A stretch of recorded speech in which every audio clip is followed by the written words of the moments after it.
તાજેતરમાં જૂનાગઢમાં દલિત યુવકનું અપહરણ અને હત્યાના પ્રયાસનો જે બનાવ બન્યો હતો એના ઘેરા પડઘા પડી રહ્યા છે અને આ બનાવમાં આરોપી ગણેશ ગોંડલ જે છે એ પૂર્વ ધારાસભ્ય જયરાજસિંહ જાડેજાનો દીકરો છે, તેની સતત ટીકા થઈ રહી છે। ધારાસભ્યના દીકરાએ કાયદો હાથમાં લીધો હોવાથી સ્વાભાવિક છે કે ડિજિટલ મીડિયામાં પણ એના પર ભરપૂર પસ્તાળ પડી રહી છે અને આ ટીકાઓ ગણેશ ગોંડલના સમર્થકો જે છે એને હજમ નથી થઈ રહી અને તેથી એની તરફેણમાં હવે કેટલાક લોકો આવી રહ્યા છે। એની વાત કરીએ આ વિડીયોમાં।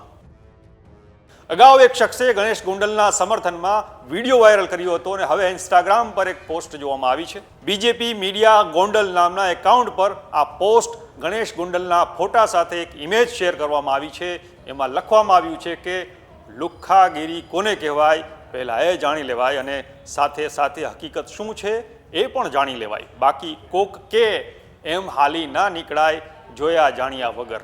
બાકી જ્યારથી યુવા નેતા ગણેશભાઈ ગોંડલે નેતૃત્વ હાથમાં લીધું છે ત્યારથી જ આ વિસ્તારમાં અસામાજિક તત્વો અને લુખ્ખા તત્વોની ગુંડાગીરી સંકેલાઈ ગઈ છે। આ પોસ્ટમાં આગળ એમ પણ લખેલું છે કે હું ગોંડલનો રહેવાસી છું, હું ગણેશભાઈને સારી રીતે જાણું છું, ગમે ત્યારે કોઈ પણ નાના મોટા કામ માટે મેં ઘણા ફોન કર્યા છે, કોઈ જ્ઞાતિ જાતિના ભેદભાવ વગર કામ કરે છે અને એના પરિણામો પણ લોકોએ જોયા છે। બાકી લોકો કરતાં તો આ મીડિયાવાળાને શું પેટમાં દુખે છે એ જ નથી સમજાતું, કેવું કેવું ઉમેરીને છાપે છે અને ખોટી અફવાઓ ફેલાવે છે, પરંતુ લોકોને બધી ખબર જ છે અને લોકો જાગૃત છે અને બધું જાણે જ છે। હું ખોટાને ખોટા અને સાચાને સાચા કહેવામાં ક્યારેય અચકાતો નથી।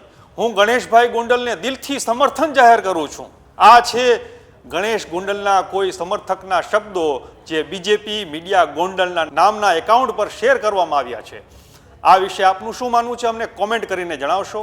આપણે મળતા રહીશું વાઇબ્સ ઓફ ઇન્ડિયા પર।